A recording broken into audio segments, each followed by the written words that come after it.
When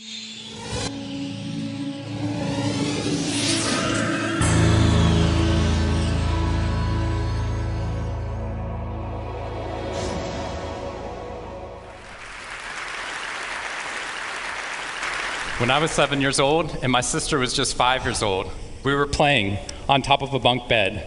I was 2 years older than my sister at the time.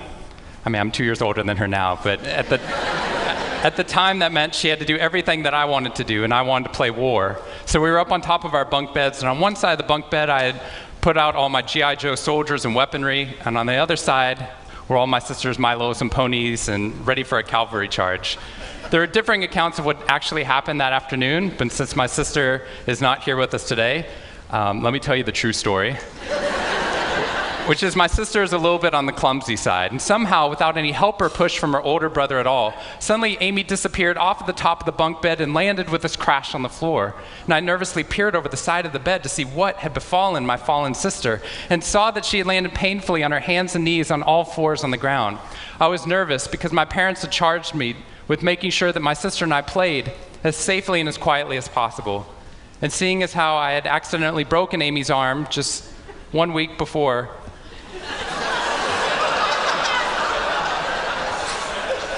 heroically pushing her out of the way of an oncoming imaginary sniper bullet, for which I have yet to be thanked. I was trying as hard as I could. She didn't even see it coming. I was trying as hard as I could to be on my best behavior, and I saw my sister's face this wail of pain and suffering and surprise, threatening to erupt from her mouth and threatening to wake my parents from the long winter's nap for which they had settled. So I did the only thing my little frantic 7-year-old brain could think to do to avert this tragedy. If you have children, you've seen this hundreds of times before. I said, Amy, wait, don't cry, don't cry. Did you see how you landed? No human lands on all fours like that. Amy, I think this means you're a unicorn. Now that was cheating, because there's nothing in the world my sister would want more than not to be Amy the hurt 5-year-old little sister, but Amy the special unicorn. Of course, this was an option that was open to her brain at no point in the past, and you could see on my poor, manipulated sister's face conflict, as her little brain attempted to devote resources to feeling the pain and suffering surprise she just experienced, or contemplating her newfound identity as a unicorn. And the latter won out. Instead of crying, instead of ceasing our play, instead of waking my parents with all the negative consequences that would have ensued for me, instead, a smile spread across her face, and she scrambled right back up onto the bunk bed with all the grace of a baby unicorn. With one broken leg. What we stumbled across at this tender age of just 5 and 7, we had no idea at the time, was something that was going to be at the vanguard of a scientific revolution occurring 2 decades later in the way that we look at the human brain. What we had stumbled across is something called positive psychology, which is the reason that I'm here today and the reason that I wake up every morning. When I first started talking about this research outside of academia, out with companies and schools, the very first thing they said to never do is to start your talk with a graph. The very first thing I wanted to do is start my talk with a graph. This graph looks boring, but this graph is the reason that I get excited and wake up every morning. And this graph doesn't even mean anything. It's fake data. What we found is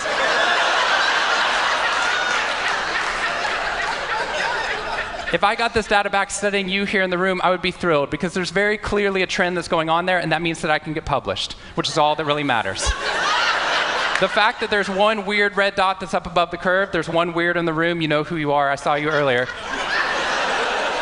That's no problem. That's no problem, as most of you know, because I can just delete that dot. I can delete that dot because that's clearly a measurement error, and we know that's a measurement error because it's messing up my data.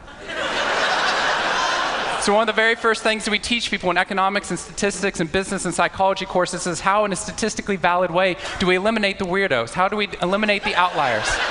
So that we can find the line of best fit, which is fantastic if I'm trying to find out how many Advil the average person should be taking, too. But if I'm interested in potential, if I'm interested in your potential, or for happiness, or productivity, or energy, or creativity, what we're doing is we're creating the cult of the average with science. If I ask a question like, how fast can a child learn how to read in a classroom? Scientists change the answer to, how fast does the average child learn how to read in that classroom? And then we tailor the class right towards the average. Now, if you fall below the average on this curve, then psychologists get thrilled, because that means you're either depressed, or you have a disorder, or hopefully both. We're hoping for both, because our business model is if you come into a therapy session with one problem, we want to make sure you leave knowing you have 10. So you'll keep coming back over and over again. We'll go back into your childhood if necessary, but eventually what we want to do is to make you normal again. But normal is merely average. And what I posit and what positive psychology posits is that if we study what is merely average, we will remain merely average. That instead of deleting those positive outliers, what I intentionally do is come into a population like this one and says, why? Why is it that some of you are so high above the curve in terms of your intellectual ability, athletic ability, musical ability, creativity, energy levels, your resiliency in the face of challenge, your sense of humor? Whatever it is, instead of deleting you, what I want to do is study you. Because maybe we can glean information, not just how to move people up to the average, but how we can move the entire average up at our companies and schools worldwide. The reason this graph is important to me is when I turn on the news, it seems like the majority of the information is not positive. In fact, it's negative. Most of it's about murder, corruption, diseases, natural disasters, and very quickly, my brain starts to think that's the accurate ratio of negative to positive in the world. What that's doing is creating something called the medical school syndrome, which if you know people who have been to medical school during the first year of medical training, as you read through a list of all the symptoms and diseases that could happen, suddenly you realize you have all of them. I have a brother-in-law named Bobo, which is a whole other story. Bobo married Amy the unicorn. Bobo called me on the phone from Yale Medical School. And Bobo said, Shawn, I have leprosy. Which even at Yale is extraordinarily rare. But I had no idea how to console poor Bobo because he had just gotten over an entire week of menopause. See, what we're finding is not necessarily the reality that shapes us, but the lens through which your brain views the world that shapes your reality. And if we can change the lens, not only can we change your happiness, we can change every single educational and business outcome at the same time. When I applied to Harvard, I applied on a dare. I didn't expect to get in, and my family had no money for college. When I got a military scholarship 2 weeks later that allowed me to go, suddenly something that wasn't even a possibility became a reality. When I went there, I assumed everyone else would see it as a privilege as well, that they'd be excited to be there. Even if you're in a classroom full of people smarter than you, you'd be happy just to be in that classroom, which is what I felt. But what I found there is while some people experienced that, when I graduated after my 4 years and then spent the next 8 years living in the dorms with the students, Harvard asked me to. Wasn't that guy. But what happened,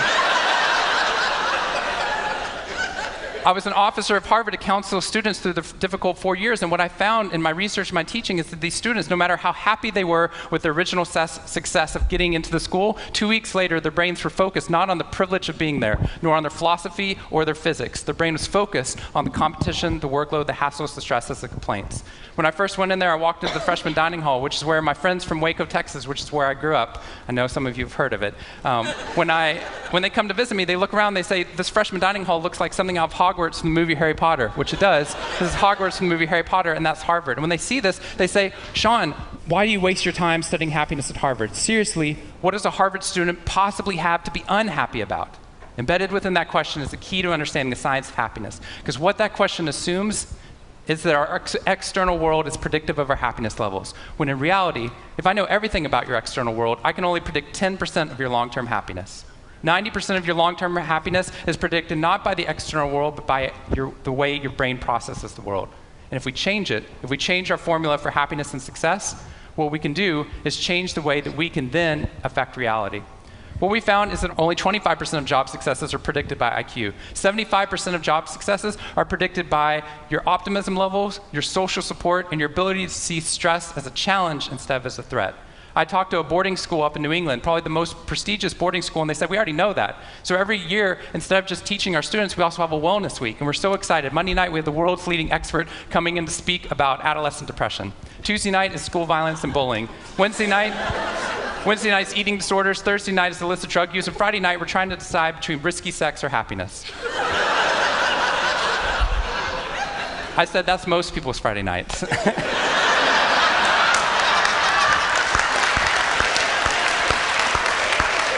Which I'm glad you liked, but they did not like that at all. Silence on the phone. And into the silence, I said, I'd be happy to speak at your school, but just so you know, that's not a wellness week, that's a sickness week.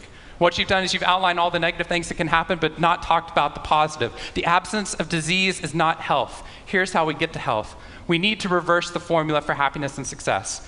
In the past 3 years, I've traveled to 45 different countries, working with schools and companies in the midst of an economic downturn. And what I found is that most companies and schools follow a formula for success, which is this: if I work harder, I'll be more successful. And if I'm more successful, then I'll be happier. That undergirds most of our parenting styles, our managing styles, the way that we motivate our behavior. And the problem is, it's scientifically broken and backwards for two reasons. First, every time your brain has a success, you just change the goalpost of what success looked like. You got good grades, now you have to get better grades. You got into a good school, now you have to get a better school. You got a good job, now you have to get a better job. You hit your sales target, we're going to change your sales target. And if happiness is on the opposite side of success, your brain never gets there. What we've done is we've pushed happiness over the cognitive horizon as a society.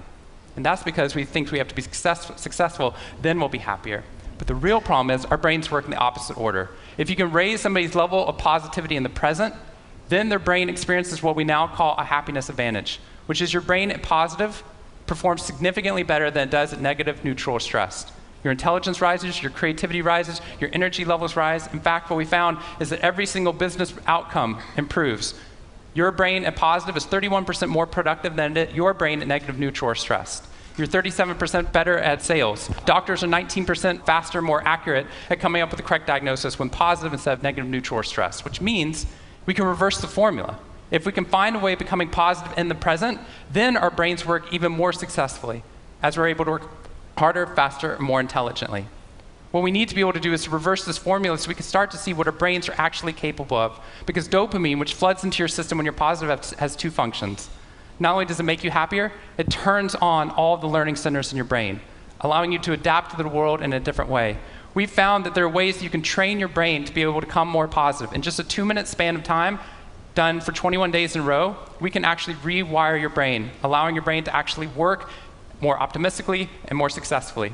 We've done these things in research now in every single company that I've worked with, getting them to write down 3 new things that they're grateful for 21 days in a row, 3 new things each day. And at the end of that, their brain starts to retain a pattern of scanning the world not for the negative, but for the positive first. Journaling about one positive experience you've had over the past 24 hours allows your brain to relive it. Exercise teaches your brain that your behavior matters. We find that meditation allows your brain to get over the cultural ADHD that we've been creating by trying to do multiple tasks at once, and allows our brains to focus on the task at hand. And finally, random acts of kindness or conscious acts of kindness. We get people, when they open up their inbox, to write one positive email praising or thanking somebody in their social support network. And by doing these activities and by training your brain, just like we train our bodies, what we found is we can reverse the formula for happiness and success, and in doing so, not only create ripples of positivity, but create a real revolution. Thank you very much.